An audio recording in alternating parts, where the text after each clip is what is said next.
2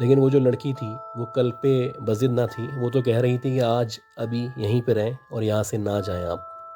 خیر بہرحال جب انہوں نے زیادہ اصرار کیا تو اس لڑکی نے کہا کہ ٹھیک ہے، آپ مجھے ذرا آگے تک چھوڑ دیجیے گا اور میں آپ کے ساتھ بیٹھ جاتی ہوں۔ یہ جو لڑکا تھا اب یہ بنیادی طور پہ ذہنی طور پہ تیار ہو چکا تھا کہ کسی بھی طرح اس لڑکی سے جان چھڑائے اور یہاں سے نکلے،